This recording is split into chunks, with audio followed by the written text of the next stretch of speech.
get the audio on. Alright, audio's on.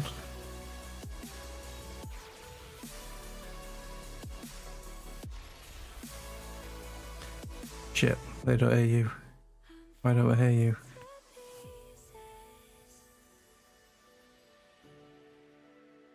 Did you? On OBS? The meter's not going up. What? Yeah, I don't hear myself on Twitch. Test.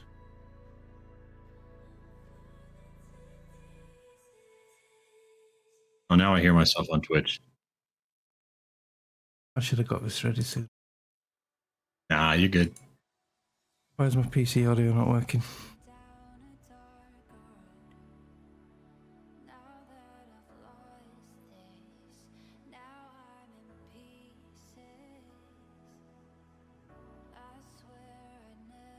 PC audio.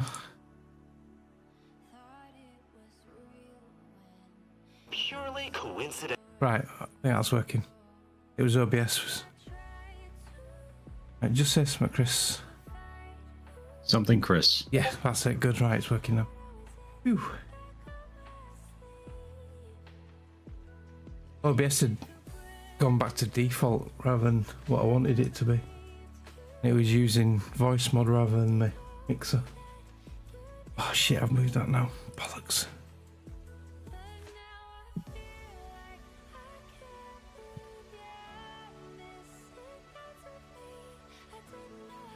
Right. I'm ready. Hit it. That's what these You'll work. have to tell me. You'll have to tell me when the sound is over. Right, I'll give a thumbs up.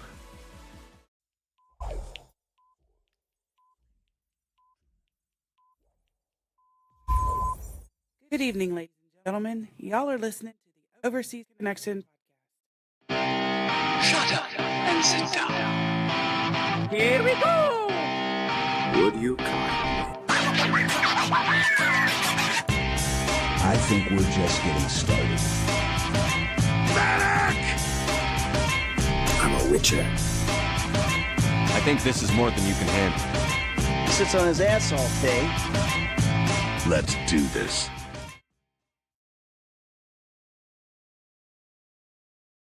Hello, everybody, and welcome to episode 861 of your Overseas Connection podcast. Lots of people out today because I don't know why, for some reason they're a little sleepy today, but Mark and I are here. I am, of course, Chris Matthew, gamertag OC_CP Matthew. They still call me Moose on Discord and Steam, and OC_CP Matthew on Twitter. The real hero of the day, spinning the decks with the DJ skills that kills and put into O and Overseas Connection, is my illustrious co-host, Mr. Mark Wright. Hi Chris, hi everyone. Mechanics on all the gaming platforms, not on Twitter or Facebook anymore, because I'm right off social media, but there you go. How are you, Chris? Are you sleepy? I got some sleep last night, a lot more than some other folks, so I'm feeling okay. I must say I applaud you for getting off of Twitter and Facebook. You're probably a happier man for it. Yeah, it's been a couple of years now. Yeah, I don't miss it at all. All right. Yeah. All right. Yeah. I think so I don't know. So my kids' schools put out a lot of information on social media, so I have it so I can follow them. Yeah. Maybe when I don't need that, I can ditch it. Who knows? Yeah. Cool. Welcome, Boomer, into the chat. Early adopter. So far we're looking mano a mano for the Kerr Wiz when we get there. If we have a little happy tune ready, we've got some birthdays to talk about. Yeah, I've got a tune I can play when you've done the birthdays, yeah? You don't want to play it now, do you? All right.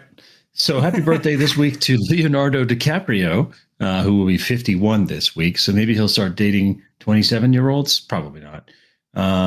Happy birthday to His Royal Highness Charles III, 77 this week.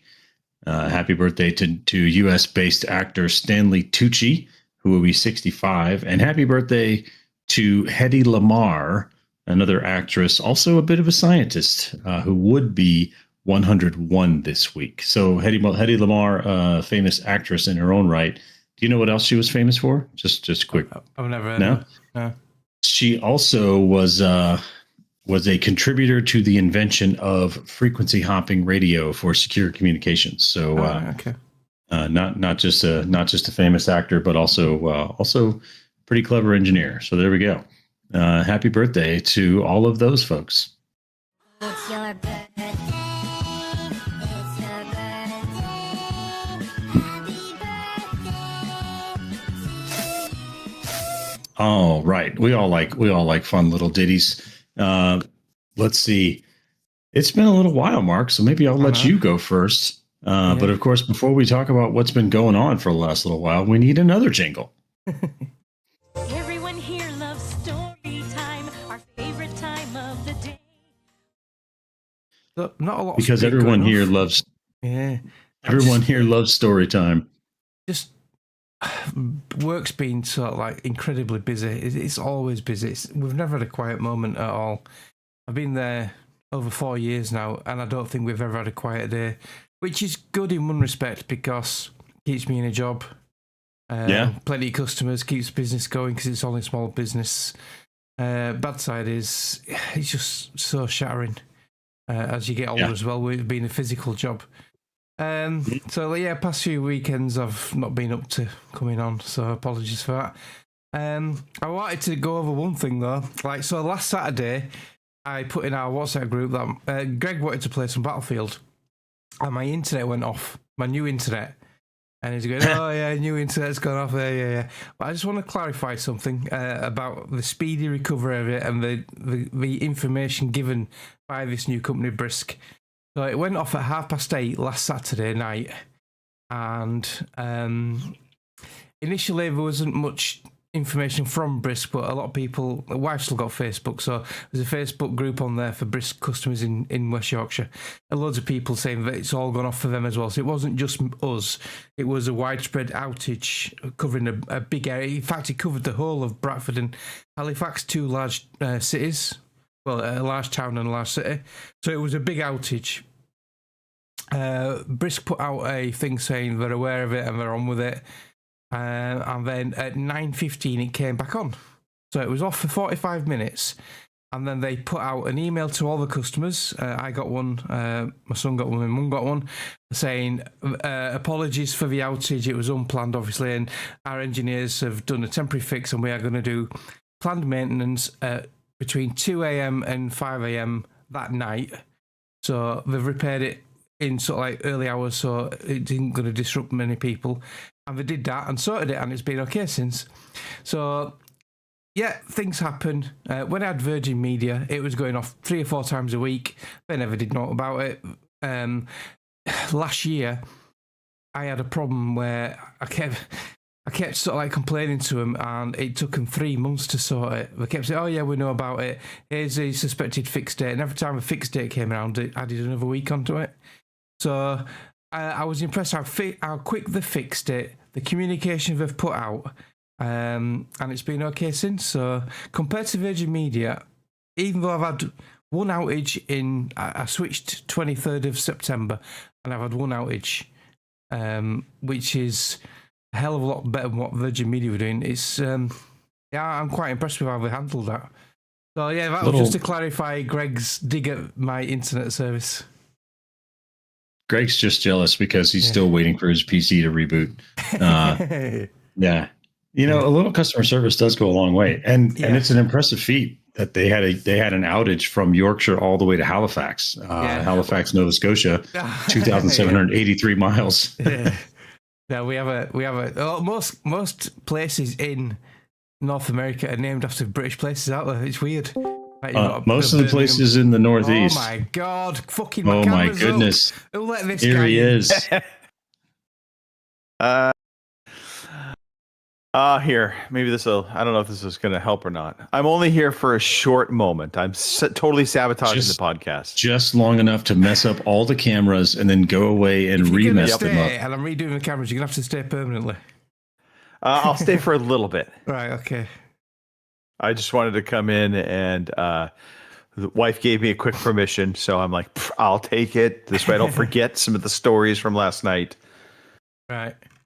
I'm tired. All right. I was just clarifying my internet outage last week and how good Brisk were at resolving it. They resolved it in 45 minutes, sent out an apology email, and then they had an engineer team fix the actual problem, what they did a temporary fix to it, in the middle of the night, so it didn't affect many people. And compared to what I had with Virgin Media, I thought that was excellent. That is pretty fantastic service. Yeah. And, much like your internet company is messing up your internet, I am here to mess up your cameras. Yeah. You're here to mess up the cameras. Yeah. But this is not my show to run. So, like I said, Like you carry said. on, my wayward son. So internet outages resolved. A little bit of customer service goes a long way. Yeah. Mark was just about to talk about Alien Earth. I think you were also interested in this show. So I've been watching this show. Yeah. All right. I finished it. Have you finished I it? have not already? finished it. I have one episode left to go. I think it's 8 episodes, correct? Yeah. Spoil everything. Just spoil it all. So There are aliens. yeah. What? So the first episode, I was thinking, I'm not sure about this. But after the first episode, I got right into it. And I'm trying to do the cameras at the same time. It's Okay. I'll say this, and you tell me if you agree with this, Mark. It's good in a squeamish kind of way. yeah. There's a lot of very squeamish moments for me in this in this show. Creepy, squeamish. Nothing. There's no real jump scares to it, so it's not like your traditional alien movie. But the acting's fantastic. The interesting thing also is this is a prequel to Alien. Yeah. This Which is our first encounter with the xenomorphs.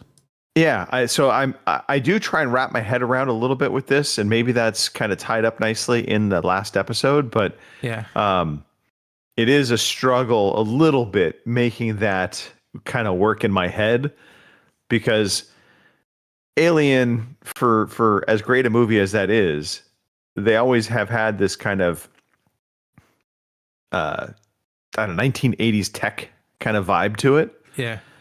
Because of course all of their the computers are like green screen with basic text out and so much of this movie does not feel like that, or this show does not feel like that. So it's like we take a step back in technology to get into the proper Alien movies, but it's great so far. I've absolutely been loving it. Yeah, it's that's been a problem since we had prequels, though, right? Like if you watched if you watch Star Wars episodes 1, 2, and 3, the tech looks so much better than in 4, 5, and 6. But my biggest, I haven't watched this.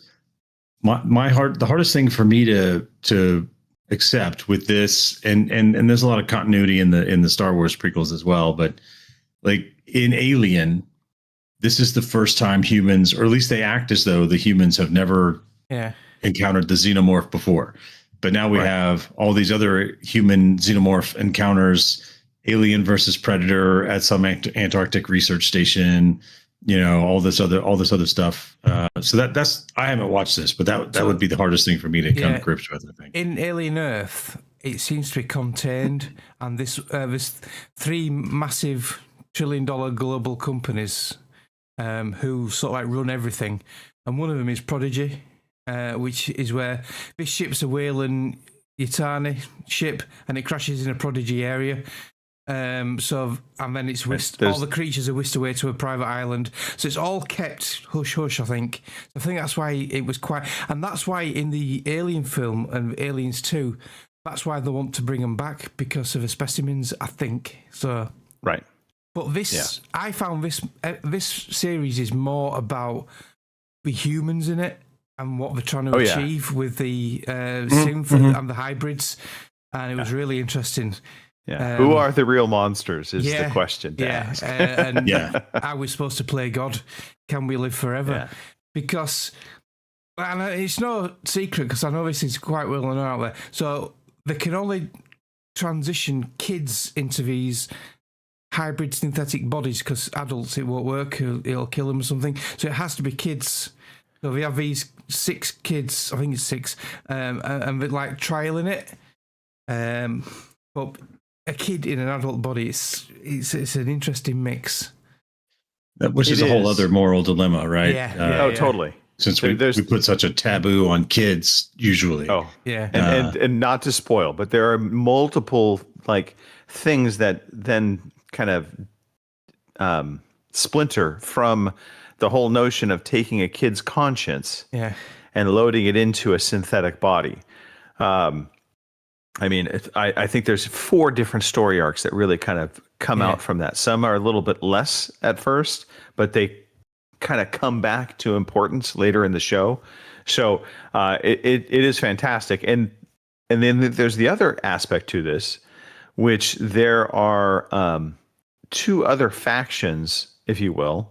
I'll call them factions, but of non-human synthetic beings. Yeah.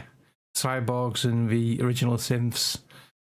Yeah. So there's the synths and then the cyborgs and the Cylons.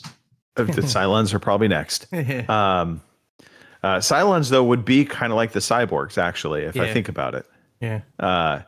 So there's an interesting dynamic there, and I don't know if that gets resolved within this, but there definitely is like a factional friction between the two. Oh, it's definitely open for at least another 2 or 3 seasons at least. I hope we do another. Yeah.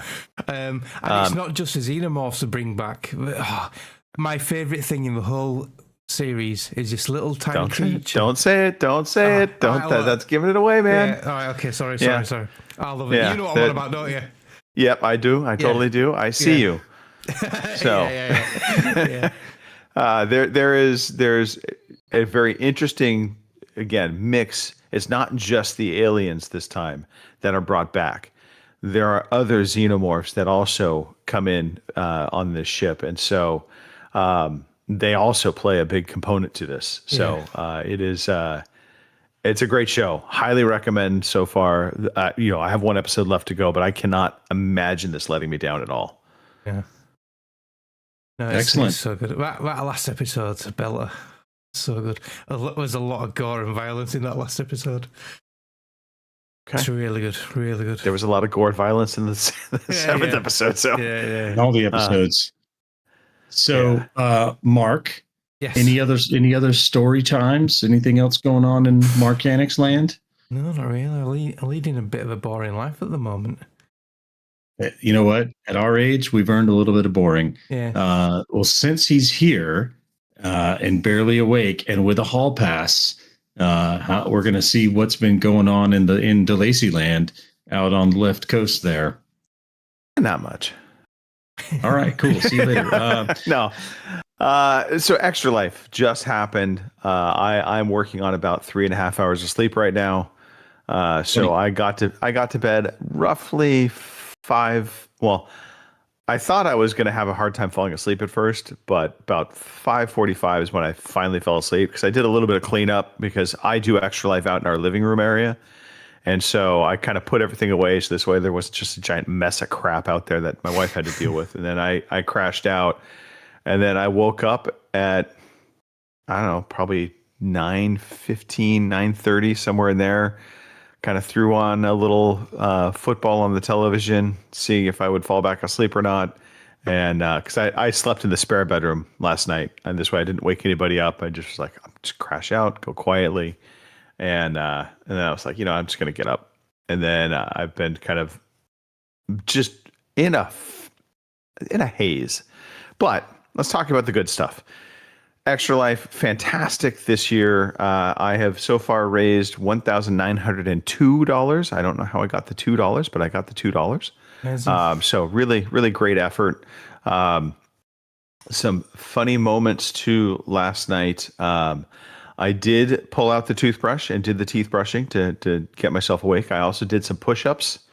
Those were kind of go-to, and those I think were more effective than the energy drinks at keeping me awake. Let's see. Gaming wise, and this is going to tap into it. So I want to talk about a specific game, but the games that I played last night, there was really 4. only 4 games made the playlist. So I started off with Outer Worlds 2. Yeah, I saw that. Yeah. I went back to it a little later on in the evening on Saturday night. Battlefield, I did finish the campaign, Battlefield 6. Actually, I have a lot to say about that too. Yeah, I've played a bit of it. I've got that on my list.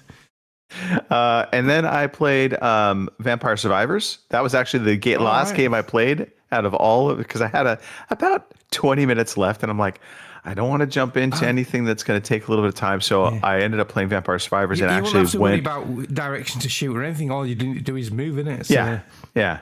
And I had a great run. I reckon if you tried Deep Rock Galactic Survivor, you'd like that, because it's just. Oh, I think I would. I think I very much would. This was just, it was downloaded, and I was like, you know what? This would be easy to play. And actually, I ended up playing it about 15 minutes past 5 a.m. So that's why I got a little bit later start to getting to bed. But the game of Extra Life, I take it back. Helldivers 2.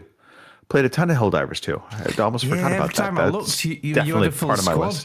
I wanted to jump in, but every time I checked on your stream, you always had a full squad, so I didn't want to interrupt. You just jump in the Discord and say, hey, you got room, man. We were making room all through the night. But I played a bit of Battlefield with Jay and James, so we were in a different channel on the Discord, because it'd be confusing having lots of games and saying, oh, he's over there, shoot, and all this crap. So we thought it'd be better to be in a different Discord channel.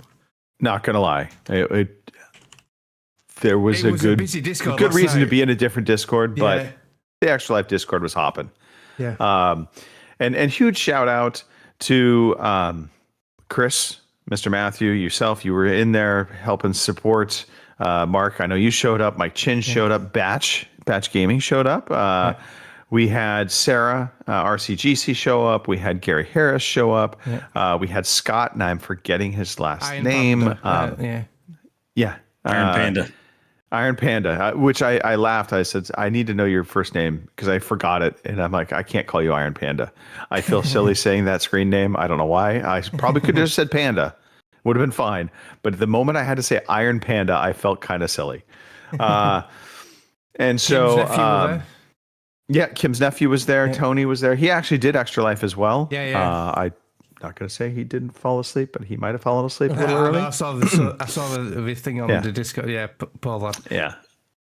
Reference to the previous taboo on kids. Yeah. Apparently, he went quiet, didn't he? So Kim went to check on him, and he was fast asleep on this couch. It's always the telltale sign. It gets quiet. I did. And then Gary DeFelice was on doing his Extra Life, so he did his Extra Life. And then, of course, Kim Woods was on with me.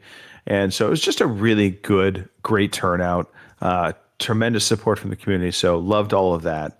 And then Arc Raiders. Yes, I was so shocked when I heard that you bought this. I bought it like halfway through the course of the morning. I was like, you know what? It's $40. I'm just going to take a chance. Yeah. So I bought that game. I played a ton of that with Gary, which was great because he did a little bit of a tutorial with me on that. There is a tutorial. There's a proper tutorial for it that you can go through. Yeah. And there's a training area, which I didn't realize, but there is a training area you can go to that is, there's no combat to it really. It's like a shooting range thing, isn't there? Yeah. Is that? And you can roam around there as well, though, and just kind of get a sense. Yeah. So I've got stories from that as well. So where do you want to start? Or should we start at all? That's the only thing I have to say. That's the only update for me. Given where the conversation has gone, we need to start with a little jingle. Games. I have no focus here. I feel like playing computer games.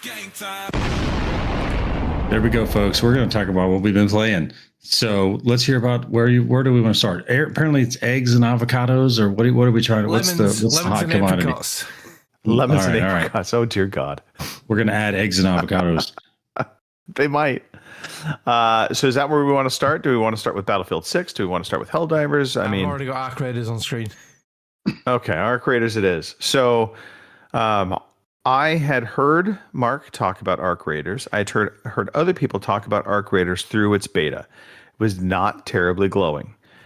So I had been excited for this game. And then after those previews, I pretty much pushed it out being like, gonna pass. then I started hearing a lot of reviewers, a lot of streamers talking about it and seeing some of the videos of it. And then talking with Gary, I just said, you know what? I'm pulling the trigger. And so I bought it mid-morning. It's only $40. And I had some Microsoft points as well, so it was even cheaper. Yeah. And it's cross-play, which is great.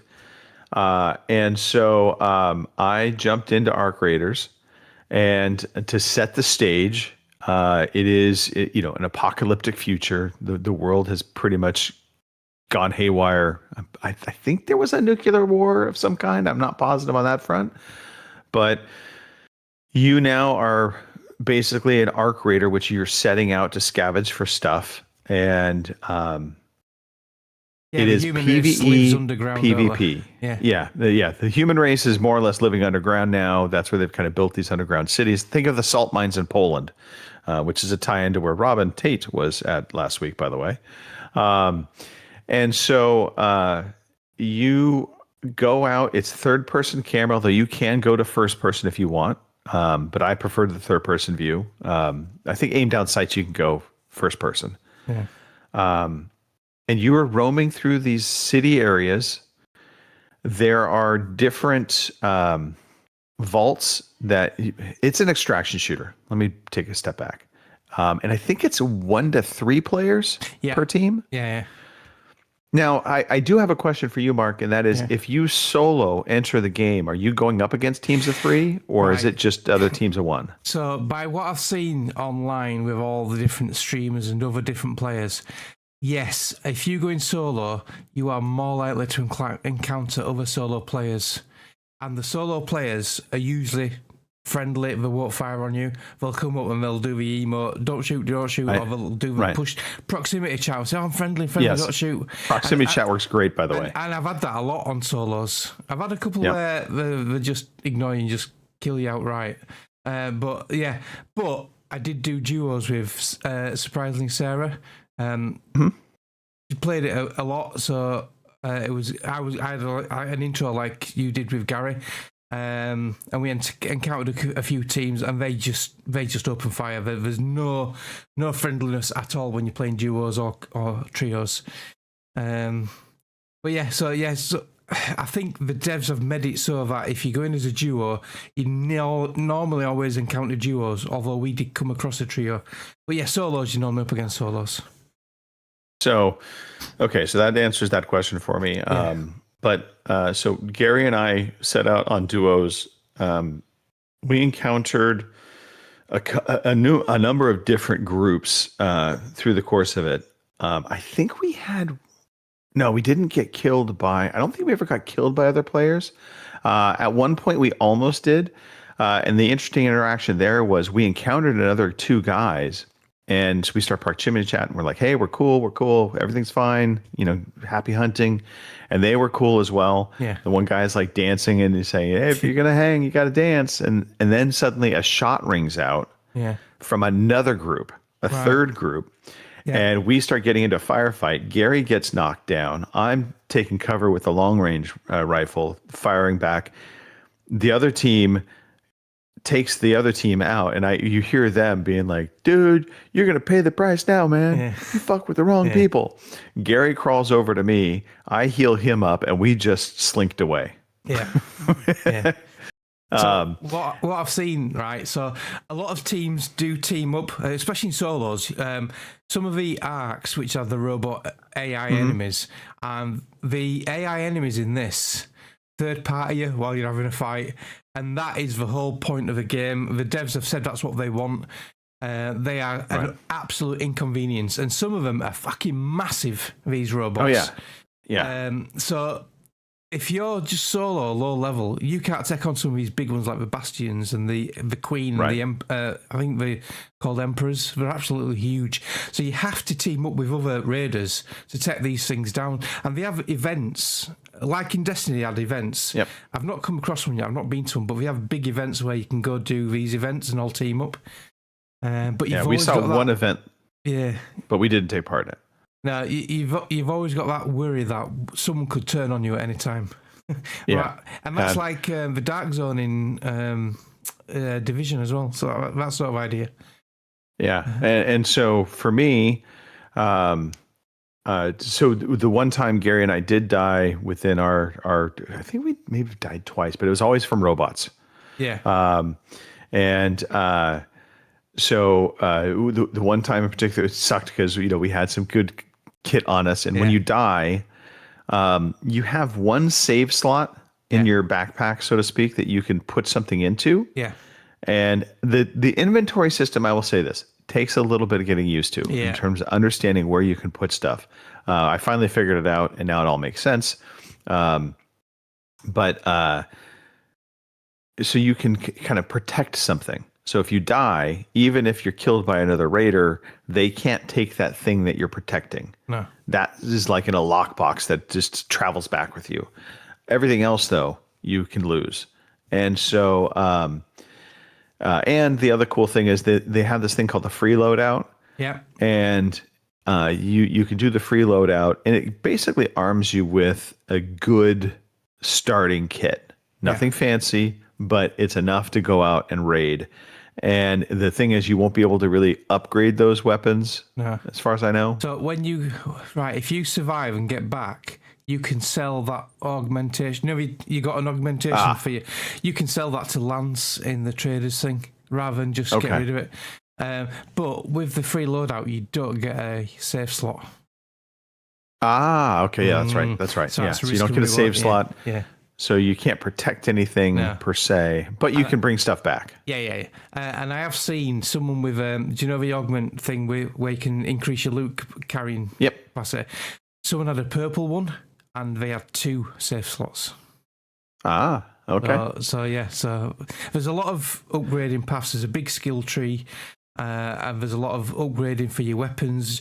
You have a home base in the underground area where you can create a workbench, a gunsmith bench, a utility bench. So I've just started on that. I'm only level 4. I've only just started out. And you have a rooster called Scrappy, and he gathers, Scrappy the rooster. Yeah, he gathers resources. Yeah. So I did 3 raids to find a fucking dog collar to upgrade him. I finally found one.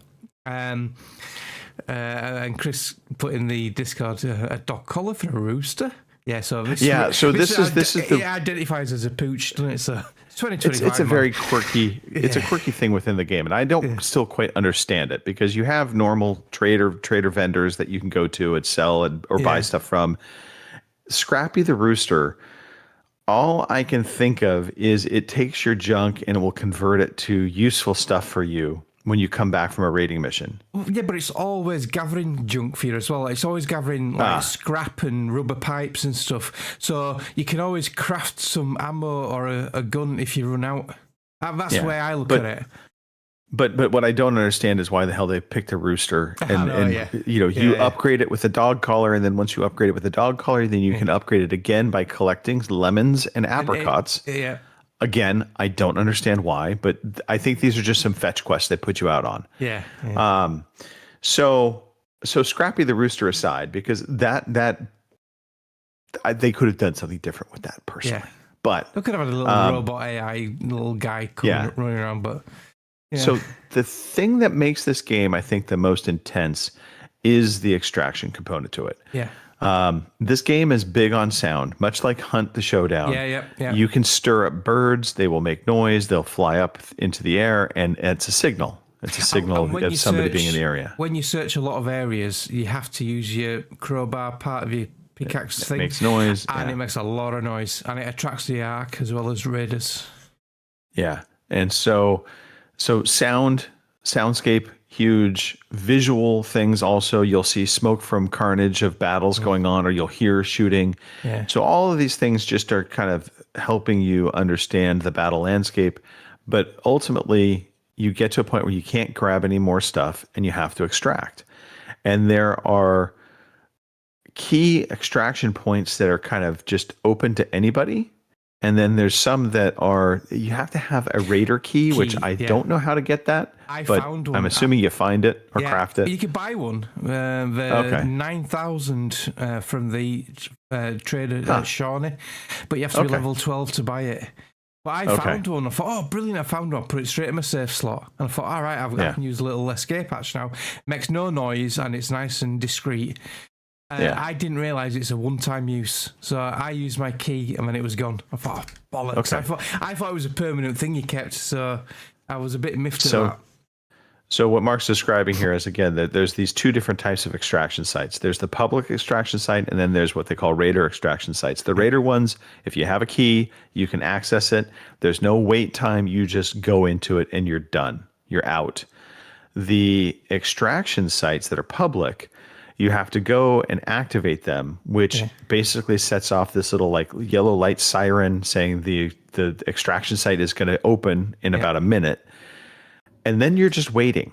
Yeah, it takes 45 seconds, but it's a long 45 seconds. Yeah, this is where the intense part comes in, because at any point in time, other raiders can come and extract with you or potentially attack you. Yeah. So solo-wise, I had having some great success. Had encountered a couple people. At one point, I've caught a guy running down a pathway inside a building. He ran right past me, didn't even see me. Yeah. I could have lit him up if I wanted to, but I'm like, no, I'm trying to be, a good arc raider and just be friendly to people. Yeah. And in that run, I kept going, and then finally I got to a public extraction site. Yeah. And I set it up, and it's opening up, and this mother effer comes and shoots and kills me and takes my stuff. And what kills me is I had a pair of binoculars that I loved. Yeah. And so I lost those, and I lost a pretty good gun. And of course I cursed him out as I'm all, you mother effer on the public chat. Well, you're a scumbag. Yeah. And then, and I died. And so then my next run, I encountered a guy up in a light tower, and I totally took him out. And then I felt guilty. Yeah. So the funny thing is, he is on the ground, and I realized you can heal somebody that you knock down if you have a bandage. Oh, if you've got a defib, you can get them back up as well. Yeah, I had neither. Yeah. And so I gave him like a vitamin shot, which didn't help anything. Yeah. And I could hear the guy cursing me out in some other language. And I was like, dude, look, I'm sorry, man. I'm new to the game. I didn't know what to do. And then I'm just like, fuck it. And I knocked him out. And then I looted his body, just one item, and left everything else there. So I don't know if that happens. Do you get to keep when you die? No. No, you lose everything. Yeah. But I thought he might have had a partner. That was the other thing. Right. Yeah. So by knocking him out, maybe the partner could, because I heard him talking to somebody else. He's like, yeah, he just went the other way. Right. Yeah. So you might. Yeah. And so I just booked and I got out. Yeah. And the funny part about that extraction was I got into a fight with robots, which the drones were absolutely they were chasing me, giving me a hard time. And they're very much like your standard drones you see, just bigger. Yeah. The four propellers, and then the kind of center body, which usually has either some, a machine gun or rockets. There are other bipedal robots you'll come across, but the drones are the most common. And once they lock onto you, the lights go red and they're chasing you around.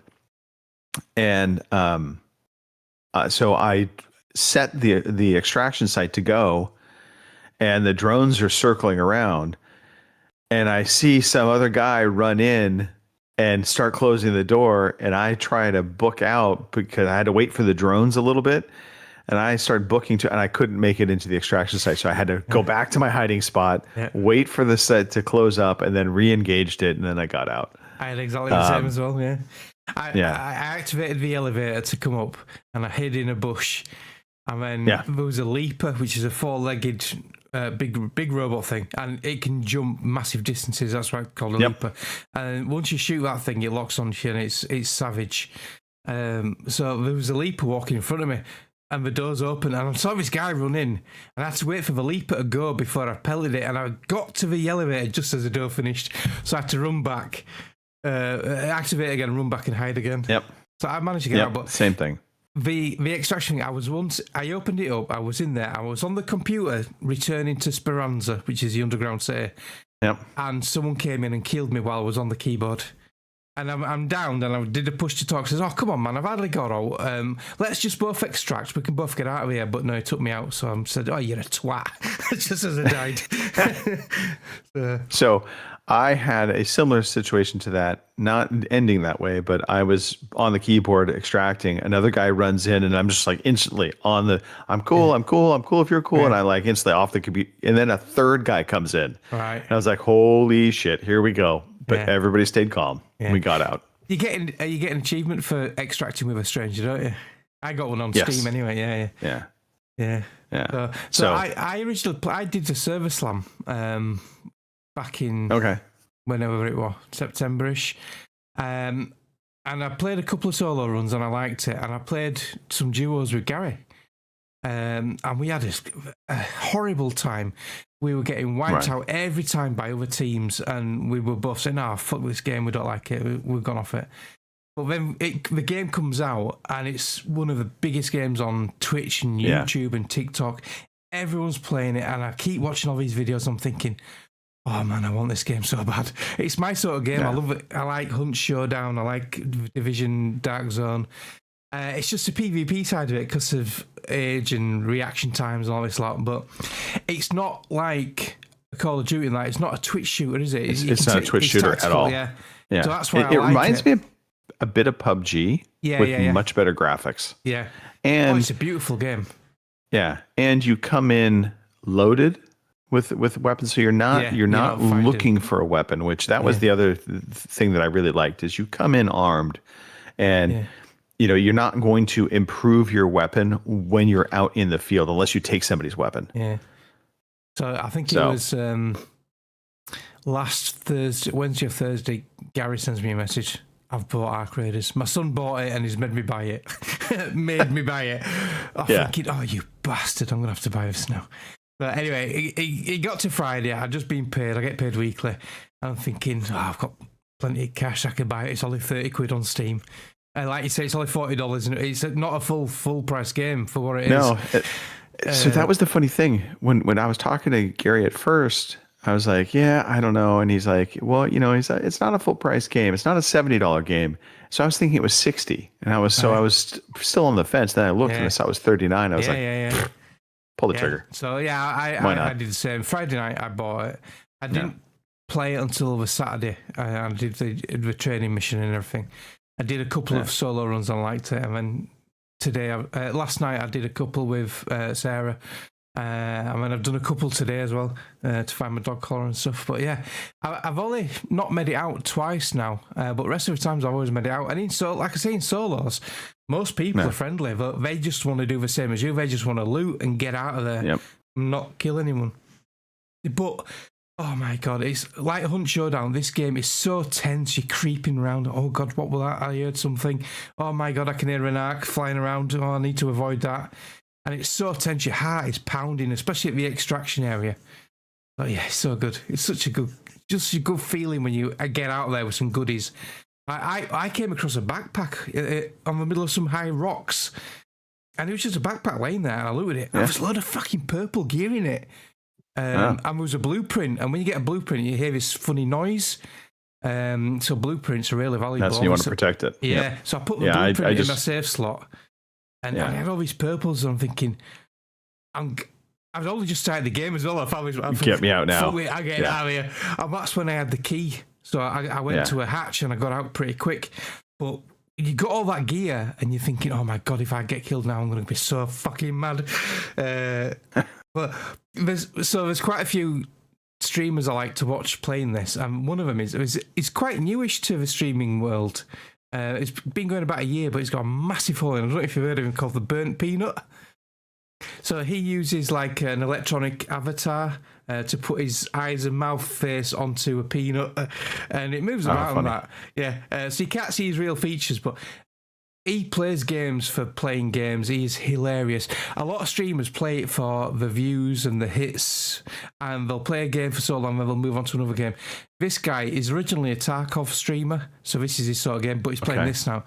And he's hilarious, and he role plays.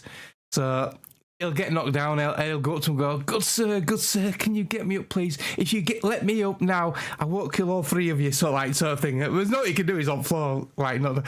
It's just so funny. And when he knocks someone, he goes up to him and goes, Mr. Silly, and he hits him with axe and stuff. It's just so funny how we like role play stuff. I watched a video clip today. He came across a random solo, and the solo guy was down, and he comes up, and he was basically Carol from The Walking Dead, like putting this guy out of his misery. It was so funny. I can't remember exactly what he said now, but it's on about, you're going to go to a better place now. You're going to go to the farm. You're going to be other players there who have gone to the farm, and it's just so funny. The way he said it. I might have to steal that. Yeah, that's pretty funny. Yeah, I'll send you some clips. Yeah, Chris, I think you would like this game. I will just throw that out there. It seems like the two of you are big fans. I'll consider it. It shocked me how much I liked it. Yeah, so that's actually why I came on. I was 50-50 on the Service Land, but I am so glad I bought it now. It is so good. So here's my hesitation, right? Everybody's like, "Oh, Dune, you got to buy Dune," and then Dune is like down to a Saturday reminder to go refill your generators, right? And then everybody's like, "Oh, right, Battlefield, you got to buy Battlefield," but now it's like, "Oh, we're playing Arc Raiders now," and it's like, "Oh, Arc Raiders." So what's next? This to me kind of has more the Helldivers kind of fun vibe of you're going out. Right. It doesn't necessarily have the hilarity of Helldivers, which there's some hilarity. I apparently have a penchant for killing Scott. So you don't have that because there is no friendly fire in this game. So it is you can only shoot opponents as opposed to your own teammate. But there is that camaraderie. If you team up with a stranger, though, you can accidentally hurt them. Yes. Yeah. I've seen because that. Again, that's they're not a teammate. No. But anyway, so and because it has PvE as well as PvP, I think this will have a long tail. Yeah. And I think as well is once all the big streamers move on to the next big thing, right? Us gamers who are in it for the long haul will have more of a better time, because at the moment a lot of these streamers are just doing it for views. But what they're doing is the extraction zones. They're planting C4 and just camping in a bush or on a high ledge. They're waiting for some poor guy to come up, press a button for the elevator, and just blowing them up. That is all over TikTok, all over YouTube and Twitch. I haven't encountered that yet. I've not encountered it, but I've seen loads of it. And they've even given them a name now. They're called extraction rats. So these guys just camp at extraction points, either with or without C4, and they'll just wait for the guy to come along, and then we'll just shoot him and take the loot. We just extraction rats. I take it back. That is what happened to me, actually. You know. But that's same in Hunt. I know for a fact Fraser and his crew, they do that a lot. They'll put out the barbed wire booby traps at the extraction points. Yeah. So it's any extraction. So what you're trying to say is the SEAL podcast are a bunch of rats. Yeah. Rats. Okay. But so Arc far, Raiders, so good. great. Early doors for me in playing it. I'm only level 4. But yeah, I'm enjoying it, and I can't wait to get some games in with you, Greg. I was so happy when I found out you'd bought it. No, it is good. Helldivers 2, by the way, continues to be a great time. Had a blast with that. I think I'm level 6 in Arc Raiders, just to give you some perspective on how much I played there. And then Helldivers, I probably went up another 5 levels on that as well. I'm over 20 now, I believe. When I looked on one of your Twitch feeds, you were level 20. Yeah. What I love about playing Helldivers with Greg is we jump in and he's just immediately just starts grousing like, we should have done we should have started with something easier. We should have warmed up a little bit. We should have got it. And I'm like, no, we're winning. Like, in fairness, my first game in, Chris jumps me into level 6, I think it was, difficulty. Probably. But we dropped right on top of the robots. That was Gary's fault. That was the real Defoe who dropped right on top of the robots. And just all hell breaks loose. I haven't had a chance to teach the lunch divers the ways of the ninja yet. Like, you don't have to kill everything, just sneak around. But yeah. So it was fun. It was fun playing some some hell divers with everybody though. But that mission in particular was just chaos in a very funny way. From start to finish, we never got a break. Yeah, there was just Chris starts it off being very calm, cool, and collected. He's like, "It's okay, we got this. It's okay, it's okay." And by the end of it, he's like, "Good Lord, where are they coming from?" Yeah. They just were constant flow. It was Usually you can break contact and like regather your reattack, but it was not happening. Mark, what else have you been playing since you've been gone? So I've been playing a lot of Battlefield 6, which is not dead to me yet. I'm playing a lot of it, and I've played all 3 modes. I've played the campaign, the multiplayer, which is the majority of it, and RedSec, the new battle royale. So what do you want to talk about RedSec? first? Yeah, RedSec doesn't have a solo play, does it? No. It's duos or quads. Yeah. So you have to, if you go, I haven't actually gone in solo. I've always gone in with someone like Jay or whatever. Well, because it'll assign you a random. Yeah, it'll assign you a random. Yeah. Yeah. And I quite like this. I quite like it. I've not really played Warzone, but apparently it's they've copied Warzone basically. Oh, they do with a chest verbatim. And the mission. It's in yeah. Yeah. So you drop in, you've got a pistol. That's all the weapon you've got. You got to loot your weapons. They do eventually drop some pods down where you can get your custom loadouts from the main multiplayer, which is good. They do have vehicles in it, which I think kills the battle royale a bit, especially for tanks. Tanks kill it. But you can do missions. So halfway through, all of a sudden it'll come up at the top and it'll say mission available in so many seconds, and then it counts down. You press a button to accept the mission, and there's like little mini missions, and you can get XP doing that way. That's the one thing. Like comparing it to Call of Duty Warzone, Warzone does have vehicles in it, but they're really just transportation. Yeah, it's to get from point A to point B faster. Kind of like PUBG. Yeah. Whereas in Warzone, literally tanks. And that really does ruin kind of that last battle ring area where you're going up against a tank. If you don't have a loadout that can take it out, you're effed. And the 4-wheel drive tank volley has a 50 cal on the back. So and that's really powerful.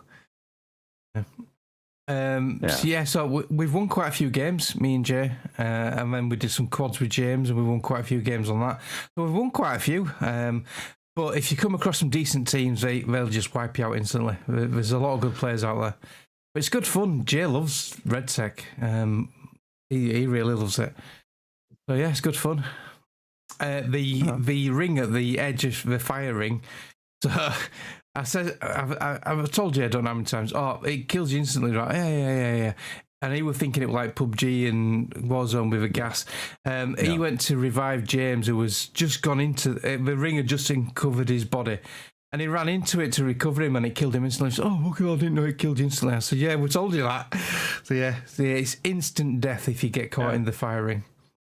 Which I don't know how I like that, because I think there is a strategy to being able to go into the ring, or the exhilaration of beating the ring. So like in PUBG, you're behind, you're just running as fast as you can to try and stay ahead of the ring, and the ring catches you, and then you're healing as you're going, and you just barely get out of the ring and survive.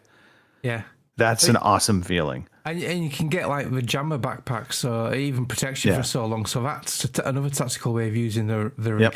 And I've not really played Warzone, but I know you can get gas masks in Warzone because they have a gas ring, don't they? So they went a different way, did DICE. So it's instant death. If I now want you to play Warzone just so you could see how much they copied. It's insane how much they copied. I might do actually, because I really like this RedSec. Like the crate system, the whole everything. The coloring of the weapon upgrades, it's comical. I think I played Warzone when it first came out, and I think it was with you guys. But that's when it first came out years ago. I've not touched it since. Yeah. And I know that's changed quite a lot, hasn't it? So, can we talk about the campaign?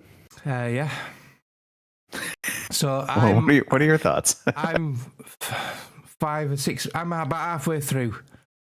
It's a fucking cheese fest, isn't it? The voice acting is so cheesy. I everything you said about it, I'm thinking, it can't be that bad. It is. It is shocking. So It doesn't get better. better. There've been some good moments in it. Some good action scenes, but the voice acting is just, and it's over the top. Like cheesiness all the time. Like the voice acting in the Call of Duty campaigns, I will never knock. Mind you, I never knocked a Call of Duty campaign anyway. I really enjoy them. Right. Like Modern Warfare 2, the remake one, the voice acting and the motion capture in that was just absolutely superb, second to none. And I praised both of Modern Warfares recently. I've played them both recently, and they're just absolutely amazing games. Voice acting spot on. This is just a cheese fest. It's like a B movie. Yeah, that's spot on. It's a B written movie script, B voice actors, occasionally some decent voice acting, but then also the motion capture is horrible. Like the direction of the motion capture, and I think that's really what it is. It's just like they do some of the oddest things. And as if somebody that's in the military, Chris, I want you to play this campaign just so you can just be like, that would never happen. Yeah. It's all based off of my career, is what it is. Yeah. Yeah. Well, my legendary exploits. The moment I knew I was going to have a problem with this campaign, and I mean, I said it well before because it's in a trailer, but you see them going ready. They're sinking some sniper shots, and he's like, on the T of extraction, or of execute. Execute, yeah. And I'm like, well, which T, first off? And then, but I'm just like, I'm like, why? Nobody would ever be like on the T of execute. It would be 3, 2, 1. Well, so 3, 2, 1 isn't a good one either, right? Because it's the classic, like, well, are we going on one or after one? Right. Yeah. So there's really no good verbal way to execute something that precise. You usually use something a lot louder, like I'm going to shoot, and that's your cue. That's your cue to shoot. Right. Yeah. Also, by the way, I do understand there's not 2 T's in execute. I misspoke there. I get that. Yeah, but it's 3, 2. There's 2 T's there, and 3 and 2. There you go. But I guess if you had a cadence, right, you could say execute, and so that gives you that 1, 2, 3, right? Yeah. Anyway, yeah, it is silly. Yeah, but it's the whole package of it, and I'll just say the moment to moment elements of this game, it tries to be the Call of Duty campaign. Yeah. It really tries, but it just fails. And there is a secret sauce to the Call of Duty campaign because it really follows what I call the action movie script. Mm-hmm. And in Battlefield 6, it feels like the campaign is all about trying to showcase different elements of the multiplayer in some ways. And even Call of Duty does that, but Call of Duty just does it so much better. It's integrated better into the campaign. It makes sense. Whereas, and I will just say this, in the final moments of this game, the Battlefield 6 campaign, you kind of get the Ring of Fire. Right. Okay. I've not come across that yet. No, you won't. Yeah. It's literally the like a last thing you'll see. Yeah. I'll just say that. Yeah. And it's just kind of like that. If I saw that, I would just be like, Earth is dead. Anyway, it was disappointing through and through, and I slogged through it just to get it done in the last hour and a half ish of Extra Life. Yeah. But yeah, I know what you mean about the character models now, because I think we're just using the multiplayer assets. Yeah. There's no motion capture at all. No dead eyes capture. all over the place. But it's a shame, really, because the rest of the game's beautiful. The scenery, everything else is really spot on. Just the character models are just awful. And the moves, like, really fast and robotic. It's just... Yeah, well, there's like also you're doing the multiplayer game. There's characters that they have what I'll just call like the jockstrap face mask. It looks like they literally have a cup on their over for no reason. Yeah, it serves no purpose. Other than it looks cool and it hides their face, so they don't have to animate their lips. That's what all I could figure out. Yeah. But yeah, nobody blinks in the game except for the cutscenes, and even some of the cutscenes. I'll just say this now: some of them are just as bad. It's just yeah. So enough of that. But the highlight of the game for me is the multiplayer. The multiplayer is superb. So we've not been on for a few weeks, so there's been a lot of backlash from players. So the Portal system where you could create your own games. So you could actually create bot games like you can in 2042. You could play co-op or solo and play against bots for a reduced amount of XP, but you still get XP. And I liked that. But I think I want to do some of that. Yeah, well, the Portal system, it completely got overloaded. People were creating bot farms where the bots had 1 health and you were getting full XP, and it was just crazy. And you couldn't join or create any more lobbies because the servers were just at capacity. Every time you tried to do it, it says game will quota exceeded. And there was a massive backlash. So they stopped all the bot farming. You couldn't earn any XP at all. You only got a match completion bonus at the end of it. So that stopped all that. And then they slowly started introducing stuff back into it now. So back in the Portal system, you can play DICE approved games like Conquest, Breakthrough, Rush and Strike thing, whatever it is. You can play them, and you can have bots in them, but you have to have 8 real players, and then it'll fill the rest with bots. You can't go in solo with the bots. So and you only get reduced XP. So they have made some compromises, but they have done something what I am really happy about.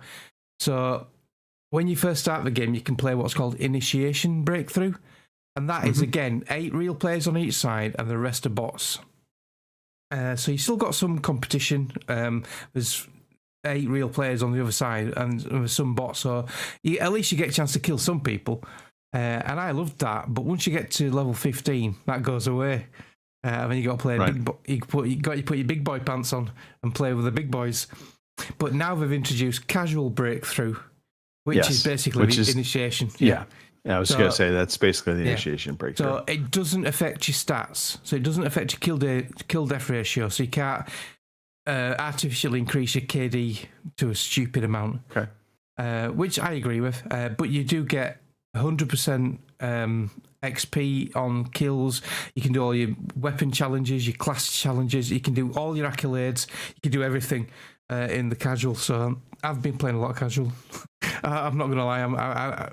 I ain't bothered if people think you're playing baby mode, but yeah, Mark Mods is named after me in it now. So yeah, I like the casual mode. I don't get as frustrated. I have some good games. In fact, most of my games now, I've been getting 20 to 30 kills and only been getting like 5 or 6 deaths per game, which is pretty decent. Because in a game full of real people, when you are downed, whether they're medics or not, you'll request a medic. Them fuckers will run past you. They won't revive you. The bots, however, always go for revives. The bots revive you, and the number of bots who've revived me in my games compared to real players is like 10 to 1. It's amazing. So that's another reason why I like playing the casual mode. But yeah, I'm loving it. I'm loving it. The breakthrough mode is the only one with casual. I'm hoping they're going to bring that to other mods. But yeah, I quite like breakthrough. It's a bit like Conquest, but you have 2 points, and you have to either defend or attack them 2 points. And once you get them 2 unlocked, it moves down the map, and it comes to a final control point then at the end. Yeah, it's good fun. I really like it. Graphically, it's amazing. The sound's amazing. It's good as a team when we're friends. I play a lot of this with Jay. So yeah. How much of your multiplayer have you played, Greg? Have you got into a multiplayer? We did a number of sessions yesterday in multiplayer. Yeah. There were some frustrations for sure. Yeah. So it was not, if I'm going to rank, it was kind of towards the bottom of my most enjoyed games yesterday. All right. Okay. I still had fun with it. Yeah. But it just didn't scratch the itch like Arc Raiders or even Helldivers for that fact. I still enjoyed those games a lot. So not unhappy that I have it, but like I was going to play some Red Sec solo, and then I saw it was going to team me up with somebody, and I was tired. It was late, and I was like, I wanted to experience it, but I didn't want to be a burden to somebody else because I'm going to be useless. Yeah, I texted on WhatsApp, but obviously you were that busy with your extra live streaming that you didn't see it until this morning. But I put on it like, if you ever need a Battlefield player, just let me know. I'll be straight on because I quite like that Red Sec, and it'd been good to introduce you to it. We'll definitely get some time in with that. Yeah, I'm going to say this real fast. I'm starting to fade. I'm going to keep my time here is probably going to come to an end very quickly. Yeah. Have you still got a favorite class and weapon for Battlefield? I still support. I still enjoy support the most. Engineer is starting to grow on me a little bit, but I've done exactly well in Red Sec. I always play as an engineer because I don't know if you noticed on the video earlier, there's certain like safes you can unlock, and only the engineer can unlock them, and there's always a blue weapon in them.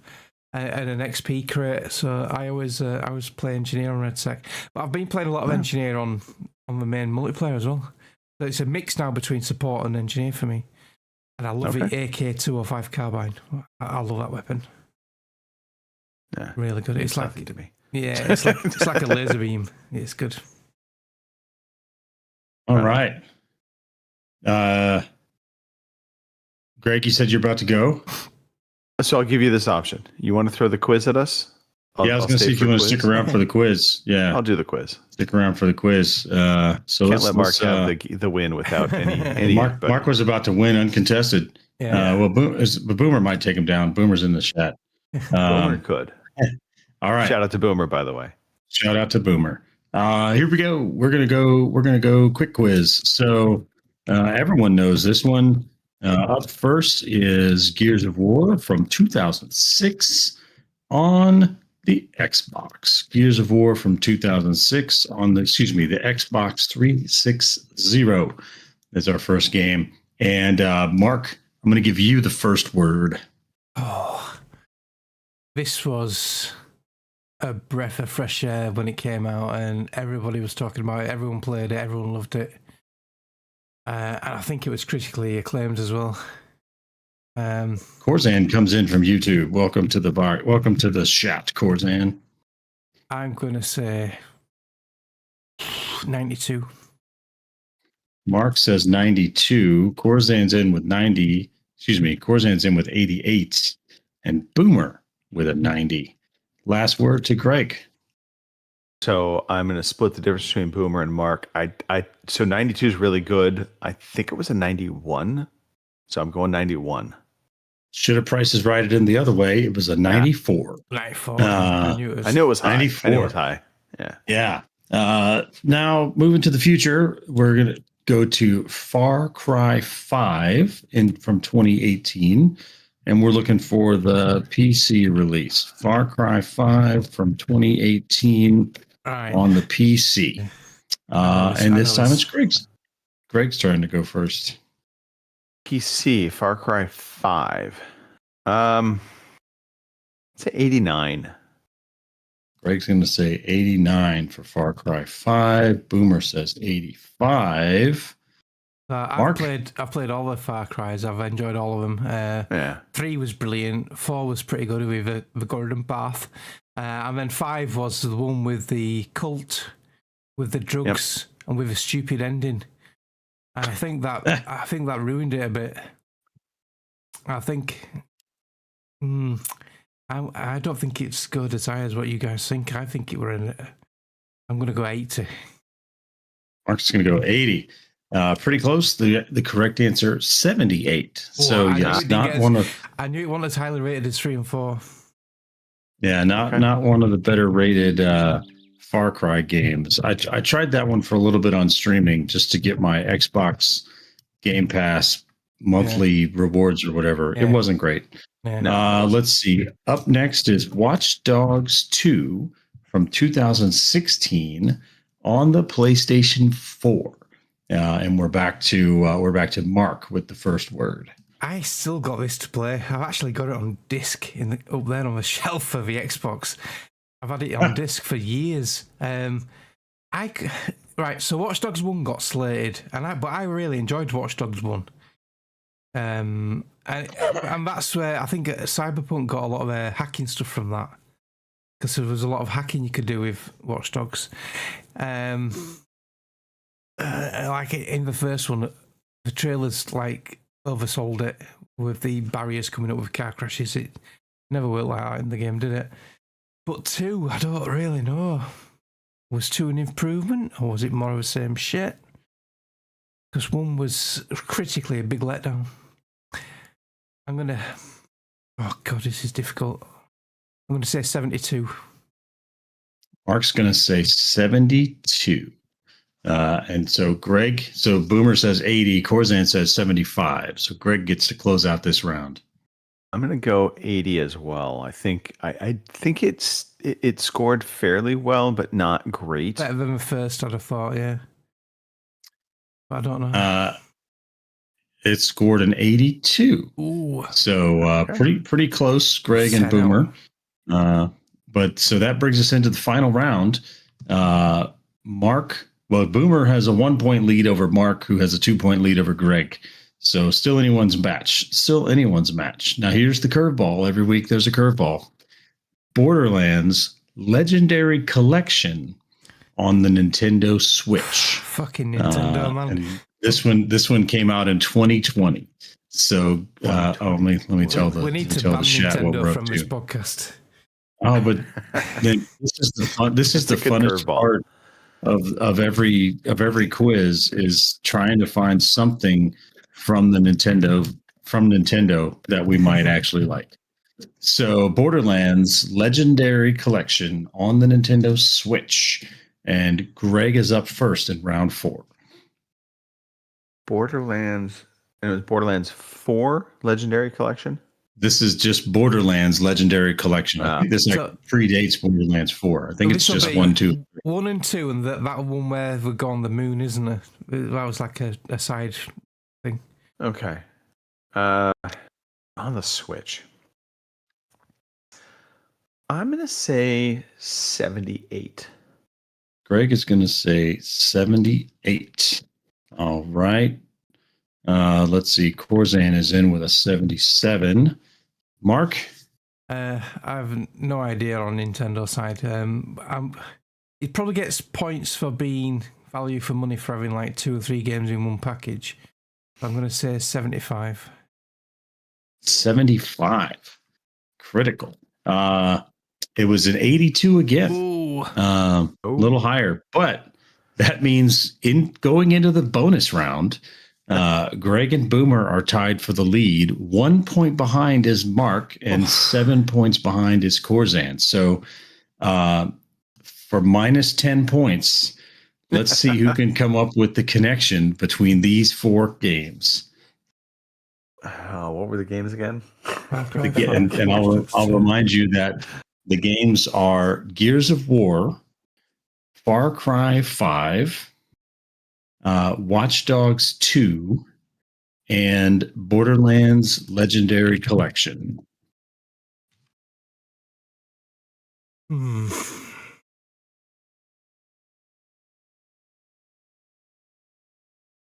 God, I don't know. Let's see. So Boomer says dystopian. I guess they all do feature that.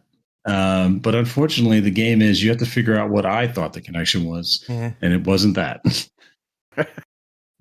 So that's the real challenging part of this is you got to get in my head a little bit. I don't know about Far Cry 5 or Watch Dogs 2, but I know the other 2 are co-op. Okay. I'm going to say co-op games. All right, co-op games. I don't think Far Cry has co-op. I'm pretty sure that's single player only. Yeah, I thought it was. Yeah. So I'm going to throw it to Greg.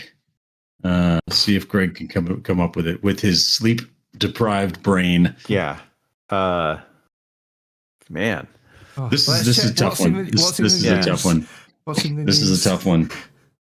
There is something special happening today that did inform the theme of the day. That just throws me even more.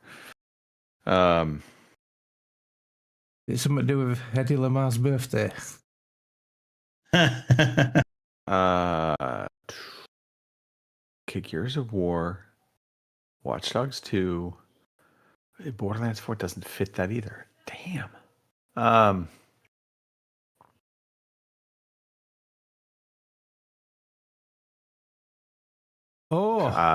think I know what it is. I'll let Greg go because I've had a guess already. All right. Some tie into Veterans Day. And that's not even today. I know that. All released on the 9th of November. They weren't. That's clever. They weren't. It's a different kind of veteran, though. It's everybody's favorite veteran gamer.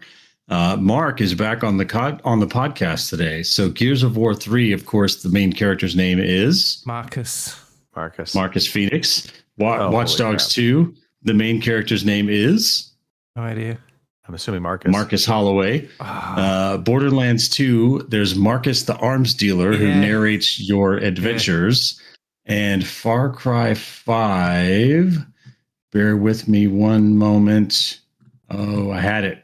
There is a prominent character named Mark in Far Cry 5, and I've got to check my notes. Mark Seed is actually a lore that you can look up in the game. Yeah. So celebrating Mark's triumphant return to the podcast.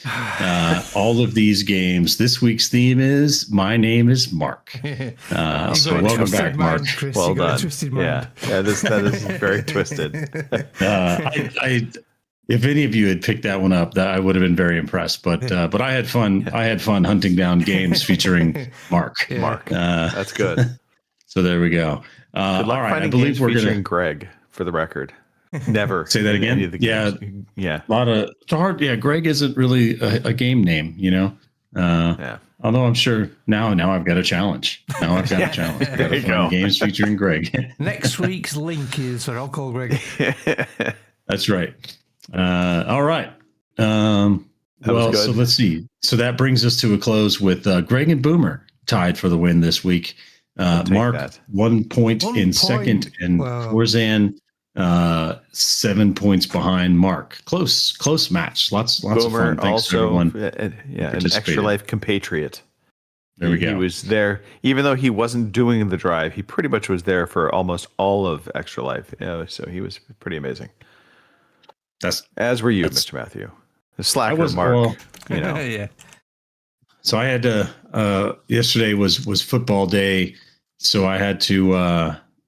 We went to the football game, of course, and then we were having a post-game victory party at the Matthew residence. So I had a big break in the middle there, but it was nice to catch up with everybody. Let's see. We are doing this show all kinds of out of order. Yes. And you gonna hang out for another minute, Greg, or are you taking? No, I'm gonna bounce. Just before you go, then, All right. Greg. So, do you want to know what the whole team raised? Do you know what the total is? Yeah, I would love. I have no idea. So the goal was $3,000. You guys have raised and smashed the target $4,587. That's amazing. So well done. That is amazing. So Awesome. Between 7 people, that's absolutely brilliant. Love it. Well, that makes me feel even better now. And now I will go take a nap with a smile on my face. All righty. Ta-ta. All right. Gentlemen, sorry for screwing your cameras up again, Mark. That's all right. All right. While Mark fixes the camera. Side, Greg. Cheers, guys. Normally Kim would do this, but Mark's busy fixing cameras. So I'm going to tell you about the games that you get for free because you pay for them. This month on PlayStation Plus, we already talked about Stray, WRC 24, and Totally Accurate Battle Simulator. Coming to Game Pass, SOPA, The Tale of the Stolen Potato, Grand Theft Potato, Little Rocket Lab, Ball X Pit, Max Deli, Keeper, Ninja Gaiden 4, Bounty Star, The Morose Tale of Graveyard Clem, which Greg was a big fan of, if you remember from last week, Moonlighter 2, The Endless Vault, Outer Worlds 2, and Super Fantasy Kingdom, which could mean so many things depending upon how you take it. Prime Gaming, Dragon Strike, XCOM 2, Vampire the Masquerade, Reckoning of New York, Tormented Souls, Empty Shell, 2 different games, both very It's thematic.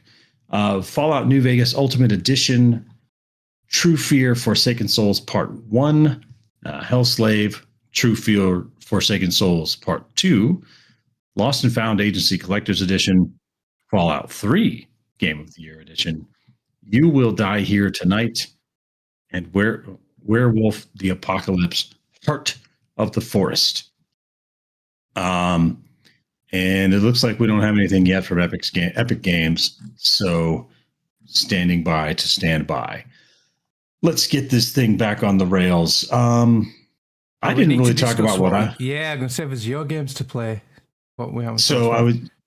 It's okay because I played the Outer Worlds 2, yeah, I want to hear which about both we already kind of talked about. I'll talk briefly about Dispatch, but I do want to thank, or I do want to hold off on it because I think Kim has played this as well. Yeah. So I want to talk about it in more detail when Kim gets back. But I'm digging it. About it last week, the premise behind it, and it sounds really interesting. Yeah. So I'm digging it. It's kind of a it's definitely a Telltale game, right? It's you kind of are watching, and then every now and again you have a choice to make. So the game aspect of it is, I haven't quite figured out if each chapter is a day or if that's the pattern. But you sit down at your dispatch terminal. So you play as Robert Robertson III, who is Mecha Man, and his father before him was Mecha Man, and his grandfather before him was Mecha Man. All right. But Mecha Man's suit has been destroyed, and so in exchange for repairing the suit, Robert has taken a job with the name of it's escaping me right now, but it's almost like someone pays money, like superhero call center type thing. Yeah. So it's kind of like you would have ADT security or something like that, but instead it's superheroes. And so he sits down at a computer and he dispatches superheroes to all these various calls. Yeah. And so the game is, you look at the map and the little thing pops up and says, "Hey, there's a call here," and you click on it. And it tells you a brief description of what's happening. There's a robbery. There's somebody trapped on top of a building. Somebody needs personal protection. And so then you have a small team of heroes that you can dispatch 1 to 3 of them, depending upon the mission. And you have to take the description of the incident and determine which statistics, which attributes are best fit. Do you need someone with intellect? Yeah. So, they have the standard 6 kind of attributes. They have intellect, compatibility, vitality, speed, charisma, and one more. And so you try to build a team that's a good match for that incident, and then they get dispatched. And when they get there, then it just brings up a little random, it's almost like a dice roll. It shows your team's abilities on the sort of scatter plot, and then it shows what's the perfect fit for the scenario on the scatter plot. And it shows you like you overlap by this much percentage. And then there's kind of a dice roll to figure out whether or not the heroes were successful. And that's the basic premise of the game, that's the mini game. Yeah. There's the mini hacking game that you kind of see on the computer right now. So every now and again, as the dispatcher, you can hack into surveillance and help the heroes or something like that. And so every time the heroes go on a mission, they have to return to the headquarters and they have a certain resting period. You can't send them out again until they're done. So the challenge is you want to send just enough and just the right heroes to each mission, because calls will pop up while your heroes are out or while they're resting. Right, so and if you don't have, then you just have to let it go. Does that affect like reputation or anything then of a company? Or so you do get like your character gets a little level up after each shift. Right. And it's like you get so many points for successful calls, and then you lose some points for unsuccessful calls. Yeah. And so that's kind of the game. Yeah. The story is kind of interesting. They're setting up a little. The main character seems to have potentially 2 romances, one with a member of the Phoenix Squad, and one with a very powerful, like, Wonder Woman type character. So I don't know. It's fun. It's not difficult. Reflexes wise, it can be difficult to decide which heroes to send where. Yeah. And it will flash up every now and again. You'll make a decision, and it'll say such and such character will remember that, and so you might. Like there was one in between where I had a negative interaction with one of the heroes on my team. And then the next time I tried to send that hero out to do a mission, he said, no, not going to do it. Oh, wow. Yeah. And so I was like, oh man, that's no good. Right.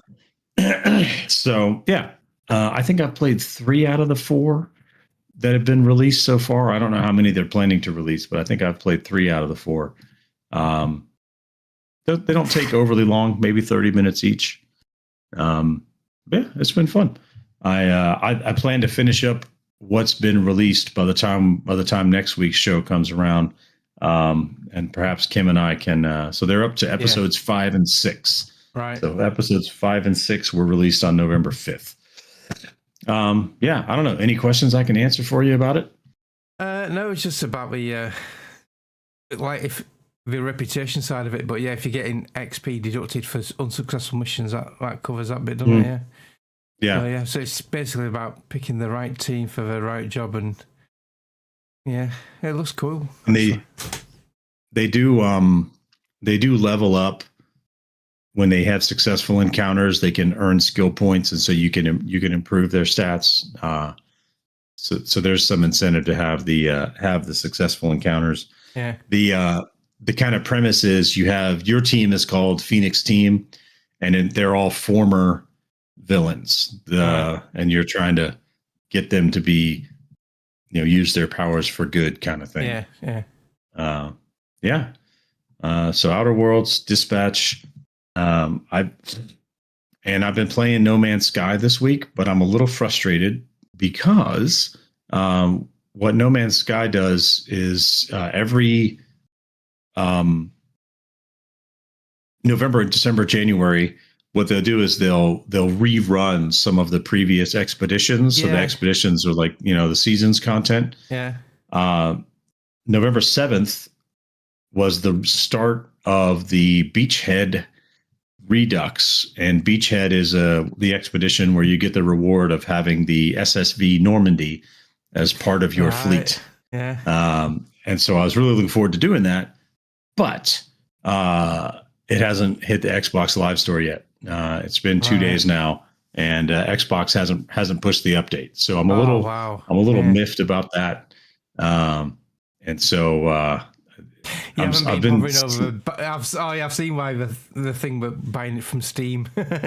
Yeah, I'm really kind of wishing that I had. It was No Man's Sky was $7 in the Steam sale. Now I'm kind of kicking myself. Yeah. I got No Man's Sky, Joe Danger 2, and a few others for like £7. Yeah, it's really cheap. I'm a little bummed that I didn't pick it up during the Steam sale. I'm not going to run away from Xbox Game Pass really fast because I do share it with my kids, and so there's still a value proposition there. But more and more, I'm thinking I might start moving towards the Steam storefront. Yeah. I hope to play. So Dispatch is $40. It's not a full price game. I'm not sure how many episodes they plan to release, but they're up to episodes 5 and 6 so far. Oh, so I think I'm on them episodically, so they're not all out at once. Yes. Right. Okay. Yes. Kind of like I think they did that with The Walking Dead. Yeah, they did actually. Back in the day, right? Yeah. So, I'm enjoying it. I'm gonna play some more. Sounds pretty cool. Let's see. Have we talked about what you have been playing? I believe we have. Yeah, I just played with 2 games really: Battlefield, but all 3 different modes, and Ark Raiders. Cool. Well then, since we already did the quiz, now it's time for the news. The news, yeah. Here is the fucking news. All right. So just a quick news section this week. First up, Nintendo's Pal World. So it seems like we report on this every week, but this week's update on the Nintendo Pal World lawsuit. The Pal World lawsuit suffers another potential blow as the U.S. takes a rare step of re-examining previously granted Pokemon patent.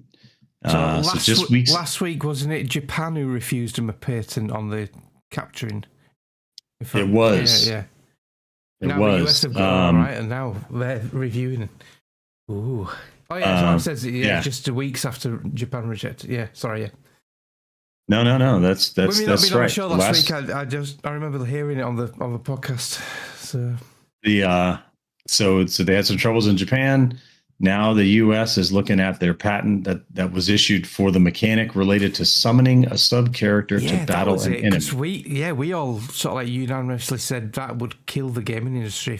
If you can patent a common gaming mechanic, what a lot of games use, that's a bit unfair, really.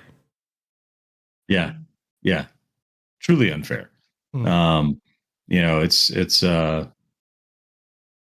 So I think we're of one mind here. Like, this is probably good news for the industry, trying to keep other gamers or other developers able to use what we all think is a pretty common gaming mechanic. Yeah. Certainly the Final Fantasy series I can think of as summon. All the Final Fantasy series have relied on summons. A lot of fantasy role playing use summon stuff.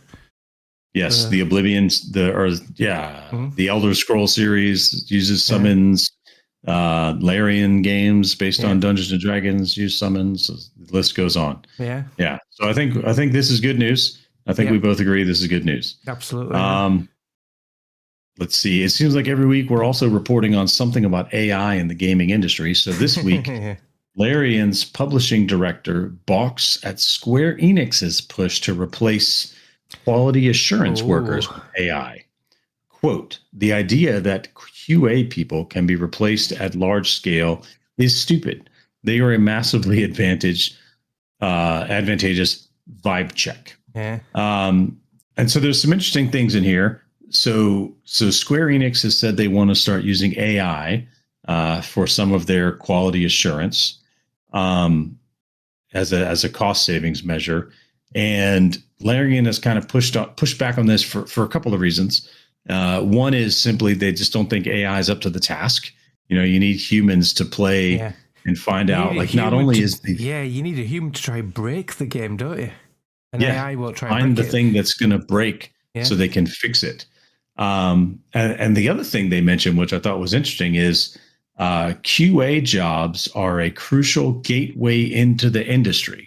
While not inherently entry level, they tend to be the sort of jobs that help you find your next lead designer. And so without that pipeline for junior developers in the front door, it's hard to offer people beneficial positions that allow them to grow and help you grow. So I thought that was actually an even more interesting point, was not only do I not think that AI can do the job, but I think this job is so important to the industry that we need to have this talent development pipeline. What do you think? Yeah, well, AI will only play by the rules set by its programming, whereas a human quality assurance person is going to try break the game in ways a computer can't think it can break a game. So I don't know. AI is all well and good in certain fields, but stuff like this, I don't know. You could have both. You could have certainly. But I don't think you can replace a human trying to find faults in a game, because so many games are put out with faults anyway, even with QA with a human. So we're going to be even worse with AI just doing it. Well, that's what I think anyway. Yeah, I think AI is a tool that needs to make people better. It's not a tool that can replace people. No, at least not yet. At least not yet. And finally, in the news, PlayStation Portal gets cloud streaming, no PlayStation 5 required. That's a big advantage and big step for them. So that should have happened from day one. They would have sold a lot of portals. So you seem to know. You seem to be in on this one, but it seems like so the PS Portal. Yeah. When it first launched, could only locally stream from a PS5. Yeah. Now it has the ability to stream from the cloud. Yeah. Why do you think they have done this? Let me think. ROG Xbox Ally X coming out soon? That was the first thing that I thought of. Is I wonder if they I wonder if they're feeling the pinch from the Xbox branding on the MetaQuest, the ROG Ally X, these other things. The massive difference between the two, though, is a Portal is just basically a screen with a Wi-Fi chip in it. Basically, there's no processing power in there per se. There is obviously to power the screen and that, but there's no actual graphics processor and whatever, like a PC, like the ROG Xbox Ally X is like a full blown PC in your hand. The Portal isn't. The Portal is completely different kettle of fish. But having said that, the Portal is a hell of a lot cheaper. It's like, I think it was about £400. I know Pete Chin bought one at launch, and he was quite impressed with it back then. But yeah, to actually better stream directly from PlayStation's cloud servers on a Wi-Fi setup. Obviously, you're going to have a PS Plus subscription to do that, but that's a huge step. So that will help them sell more Portals, I reckon. It's only $200. Oh, is that all it is? That price, you can't afford not to buy it. Yeah, the Ally X is what, $1,000? So yeah, $1,000 for the. Yeah. All right. But so there we go. We'll see. The Portal got really good reviews when it came out. The screen is really good. The controls are really good on it. So yeah, it got really good reviews when it came out. The only disadvantage was you had to be on your own Wi-Fi network to your PS5. Then they made it so you could go over the internet, but you had to link to your PS5. And now you can just cloud to PlayStation. So yeah, it's a good move. It's about time. The other thing I fear with PlayStation is how long are they going to support it for? Because I'm still bitter about the PS Vita. I've still got my Vita, and that was a great machine. And they just dropped support for it suddenly. I don't know why. It's a brilliant little machine. Completely trying to get you to buy another one. Yeah. That's how they do it, right? They did it with a PSP, didn't they? They replaced a PSP with a Vita, which you can understand because it's a step up in technology. But then they just stopped the Vita. And it's been years, and then they eventually bring out the Portal, which isn't really a proper standalone handheld. Well, I suppose it is now, but it wasn't back then when it came out. There you have it. And that's this week's. A lot of Portal people will be happy, I reckon. I think that's good for anybody, right? Because if you don't want to buy. Yeah. Well, if you don't want to buy a PS5, you can buy a Portal and you can get a PS Plus premium membership. Yeah, you can play all your Spider-Man, your God of Wars, your Last of Us. Yeah, really good idea. And it's cheap, way cheaper than a PS5, isn't it? It's £200. Yeah. $200, yeah. It's a good purchase, really. I might sell my PS5 and get one. There you go. Sold. Yeah. Okay. That's this week's news. We're going to jam right quick through the new releases. I'll read them. Why not? Ambrosia Sky Act 1 comes out tomorrow. Donna the Canine Quest, Mineral Madness, Those are all tomorrow. November 11th, we get All Hands on Deck for the Switch and the PC. Bittersweet Birthday for the PC. Goodnight Universe on basically everything. Yeah. Lumines Arise. Lumens. Yes, That was Arise. like a Tetris puzzle type game, wasn't it? I think Lumines. I believe you. Yeah. Never heard of it. PS5 and PC, so you can play that on your PS Portal. Possessors on the PS5 and PC. Rue Valley making gravy on the PS5, Xbox, Switch, and PC. November 11th. Sacred 2 Remaster is dropping on November 11th on PS5, Xbox, and PC. Windswept on everything on November 11th. Million Depth on the PC. Tomb Water on the PC, November 12th. Anno 117 Pax Romana on the PlayStation, Xbox, and PC on November 13th. Heimer 2000, November 13th on the PS5, PS4, Switch, and PC.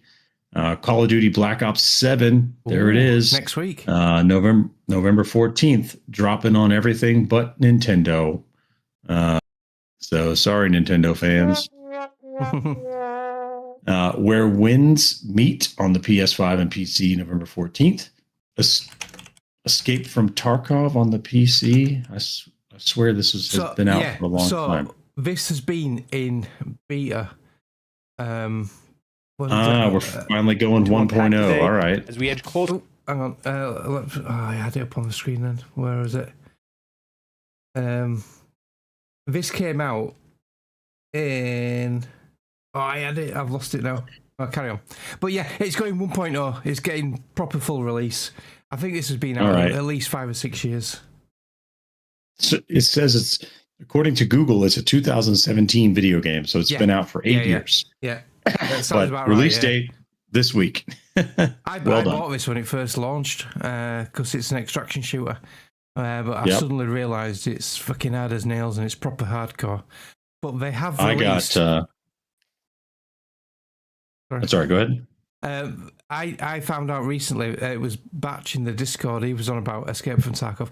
They have released a PvE version. You have to pay for it, but it's not a lot. So I've actually bought the PvE version now, so to go along with the main game. So there's no sort of like hardcore players taking you out, because it's hard enough as it is with the scavs. So that's why I bought that Incursion Red River, because it's like a Tarkov clone, but it's PvE only. I bought a PvE Escape from Duckov. Yeah, which is that. Yeah, I kept seeing that. It was in the Steam sale, wasn't it? I've heard a lot of people I think it was. But it's isometric. I think I got it for like $15. Yeah. I nearly bought that. I nearly bought it. I wish I did now. But it's not co-op, is it? It's single player. It's single player. Yeah. Speaking of isometric. The Sacred 2 remaster caught my eye. Did you ever play Sacred or Sacred 2 back in the day? I did, yeah, 360. I played a little bit of Sacred 2, yeah. Did you enjoy it? Yeah, it was okay. I never finished it though. It was long. Long. Once you knew what you were doing, you could kind of blitz right through it. But as it was, there was a lot to it. So Kim had mentioned something about the remaster at some point, and so I've been following it. Looks like it's finally going to release this week, so I'll probably play that this week and let everybody know what I think about it. There we go. That's your new releases, which brings us to play dates. Mark, if the people want to join us in our games, when can they join us in our games? So if they want to start going topside and doing some raiding with our creators, with me and Greg, or there's Battlefield, or there's Helldivers, there's many games we play. We play whatever takes your fancy. We have Tactical Tuesday and Trigger Happy Thursdays, and we also have Fatal Fridays. So we normally play at 8:30 UK time, 3:30 Eastern. They're not daylight, they're daylight times, aren't they? We're all back in the same time now, so it should all be standard time. Yeah, so it'll be 3:30 on the East Coast, 12:30 in Greg's land, and 2:30 in Kim's land. On the There we go. Fridays, we normally do it a little bit earlier, about 8 o'clock. But yeah, just lately it's been 8:30. I was Billy No Mates last Friday. Or was it? No, Halloween. I figured it was down to Halloween. Oh, yeah. I put a thing in the thing saying, anyone for Red Sec? I want to play Red. I started Yeah. playing it by that time. And not a single person responded. Not even my own son. Mind you, he was out with his kids trick-or-treating. So, Sorry, Mark. it's all right. Yeah, Billy No Mates. I just did some normal multiplayer. It was Halloween. I was definitely handing out candy, doing all that. So if people want to get hold of us, we are on Twitter at OC_podcast. We do have a Facebook page that Kim keeps an eye on, fb.ocpod.com. Find us on Podbean, the Overseas Connection. Leave us a review, a like, a subscribe. Help more people find us. And there we go. Extra Life has come and gone for this year. Start getting your playlist ready for next year. Well done to everyone who raised money for the Children's Miracle Network. So since we've been on air, the total has gone up $100. So they are now on $4,687. Well done. And you can still donate. It doesn't end now. So if you still want to give a few pennies, dollars, whatever you can afford, if you still want to give to the guys, just go on VG Hub team on extralife.org. You can still donate right till the end of the year, apparently, I think. So, yeah, there's no time limit to it. If you want to help out, just jump on there and help out. But, yeah, I saw it on the WhatsApp. Greg's just smashed his 2,000 personal goal. So, well done, Greg. Excellent. Well done, everybody. All right, Mark, I'm gonna give you the shout outs. So I want to shout out the whole Extra Life team. So we had Greg DeLacy, Luis Romando, Gary DeFelice, the DeFelice brothers. I think it was just his son Nick, really. I don't think Anthony was playing. Kim Mudds, her nephew Tony Smith, and Martin Chesworth. And they all did a brilliant job raising money. The majority of them all smashed their own personal targets. So well done to you guys and massive congratulations. Very proud of you. I'm just sorry I wasn't around as much to play with you guys. I'll let you take us out, Chris. All right. Well, I also would like to shout out the Extra Lifers. I'm also going to shout out everybody in the chat. Thanks for hanging out. Boomer and Corzan. And that was the chat today. So thanks for hanging out, gents. Shout out Greg and Kim. Looking forward to chatting with them next week. And Philly cheesesteaks.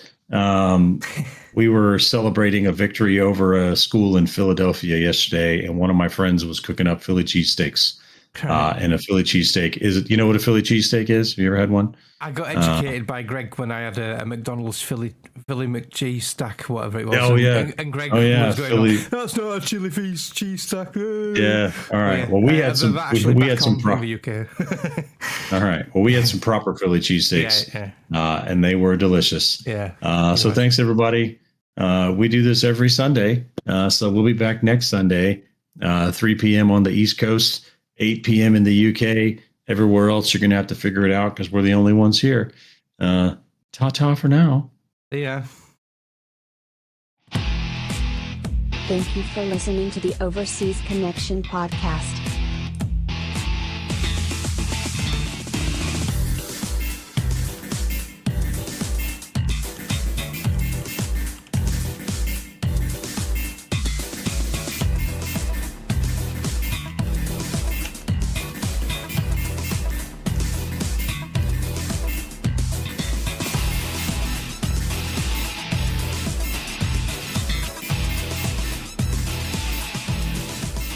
See you same time next week. Love you, bye.